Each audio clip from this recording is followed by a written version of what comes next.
Greetings everyone. Welcome back to the MeekFro channel. You are watching youtube.com/MeekFro. Ain't on my level, get up on my level. Bet my next move gon' be better than my last one. Y'all, I'm not gonna hold y'all long in this video. I'm gonna get straight to the point. Let me shift my tea bag just a little bit. Alright, so as you saw by the title, we are talking about 6 ways to seal your faux locks. So number 1, wrap like crazy. That is what I call it. There are plenty of tutorials out there on YouTube showing you guys exactly how to seal your faux locks.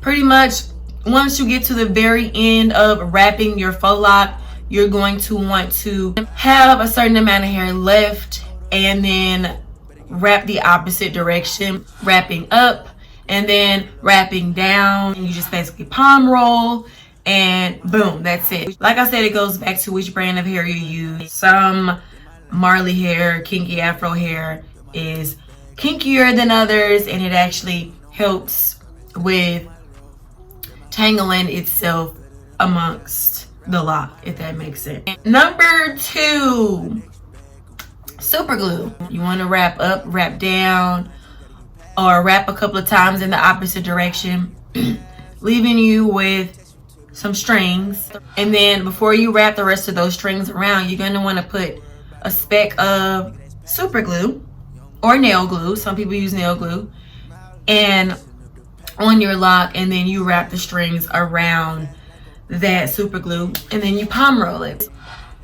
This is one of my most favorite methods now. I've come a long way, but this is one of my most favorite methods. This is what I use on my clients, and this is what I use on myself now. So super glue.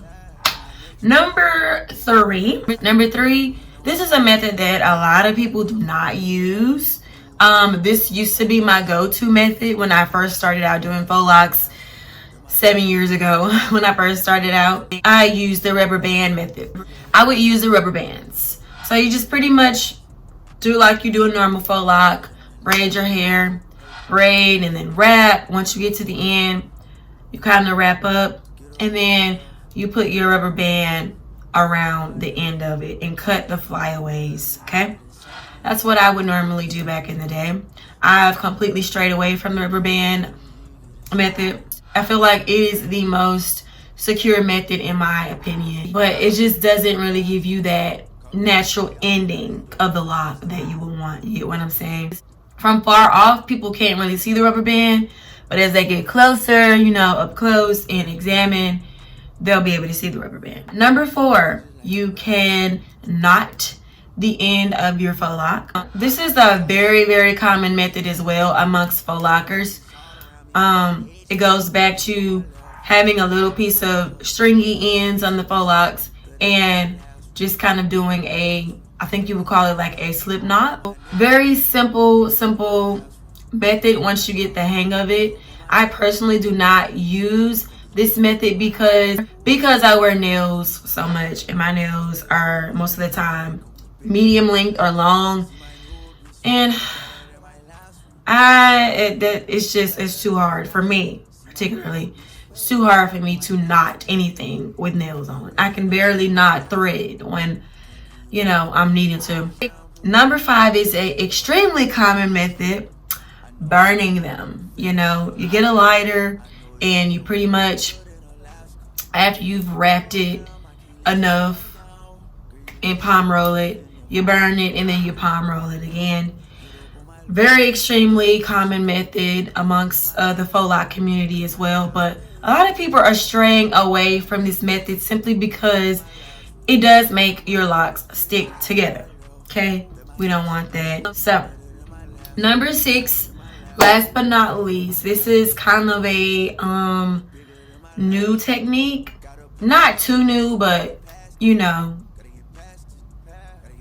it's a method that not a lot of people use. A flat iron. You could use a flat iron to seal the end of your faux locks. So showing you guys an example in the corner of the screen exactly how individuals use a flat iron to seal their faux locks. So you just pretty much do your wrapping motion until you have no more hair. Palm roll, get the flat iron and kind of rotate around the very end of your faux lock. And then, yeah. Now, the complaints I've heard about the flat iron method, because I personally have not used it. I think I tried it out on myself. Wasn't really one of my favorite methods, but I've heard that your locks still kind of do stick together with this method. Mixed reviews with that, very mixed reviews. I've also heard some faux lockers say they don't stick together at all when they use the flat iron, so I don't know. Probably because it's kind of a source of heat. It's almost kind of like burning them with the lighter or whatever. Kind of similar in that aspect. So yeah, y'all, that is pretty much it. Do let me know in the comments if there's any other type of way that you seal your faux locks, or which one of these ways are your favorite way. Let me know in the comments. Please thumbs up this video if you have not. Subscribe to this channel. I also have a faux lock playlist full of faux lock tutorials and show and tells, that whole thing. If you're interested in that playlist, there's a link in the description box and the comment section. So yes, if you are interested in other faux lock videos by myself, made by myself, do check those out in the faux lock playlist on my page. Thanks guys so much for watching. Bye bye. Way better than my last one. Can't give you all of me, the sample. Can't give you all of me, the sample. I know I give you better feelings than your last one.